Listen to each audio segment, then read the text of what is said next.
எந்த காரியத்தை குறித்து அவன் பயப்பட வேண்டிய அவசியம் இல்லை.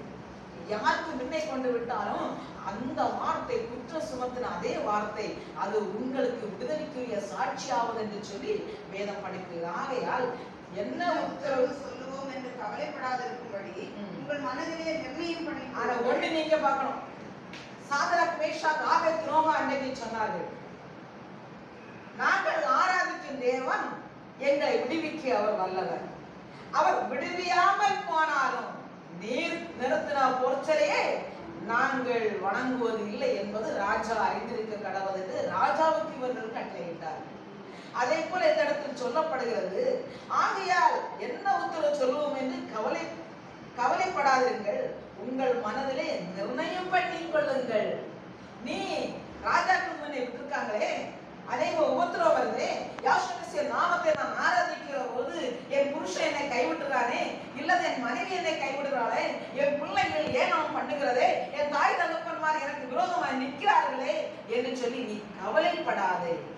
அந்த காரியங்களால் உனக்கு சாட்சியா இருக்கும். அது மாத்திரமல்ல, உங்கள் மனதிலே நிர்ணயம் பண்ணி கொள்ளுங்கள். கவலையை தூர விட்டு விட்டு என்ன துன்பங்கள் கடந்து வந்தாலும் என்ன பிரச்சனைகள் கடந்து வந்தாலும் இதற்கெல்லாம் உங்களுக்கு நான் உத்தரவு செய்ய வேண்டிய அவசியம் இல்லை என்று சொல்லி அந்த ஆட்களுக்காக நீ கவலைப்படாதபடிக்கு உன் மனதிலே என் யாஷோமிசோட நாமத்துக்கு என்று உறுதியாய் நிற்பேன் என்று சொல்லி உன் மனதிலே இன்றைக்கு நிர்ணயம் பண்ணிக்கொள், முடிவு பண்ணிக்கொள். அல்லேலூயா.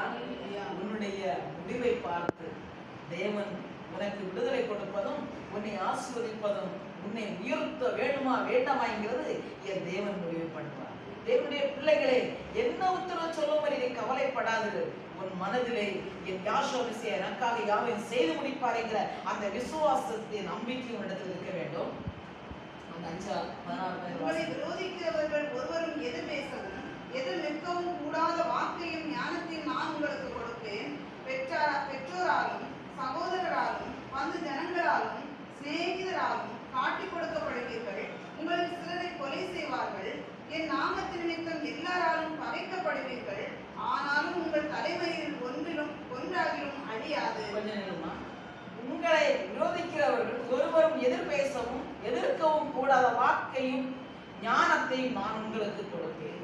நீ தேவனுடைய சமூகத்துல யாஷோமிசோட நாமத்துக்கு தான் நான் பக்தி வைராக்கியமா இருந்து அவரையே நான் சேவிப்பேன் என்கிற ஒரு முடிவு உன்னிடத்தில் இருந்தால், எவர்கள் தான் உனக்கு விரோதிகளாக எழுப்பி வந்தாலும் உனக்கு விரோதமாய் யார் என்னென்ன காரியங்கள் பேசினாலும் அந்த வாக்குகள் கூட தேவன் என்ன செய்வார்னு சொன்ன அவர்களுக்கு முன்ன எழுத்து நிற்கத்தக்கதாக வாக்கையும் ஞானத்தையும் நான்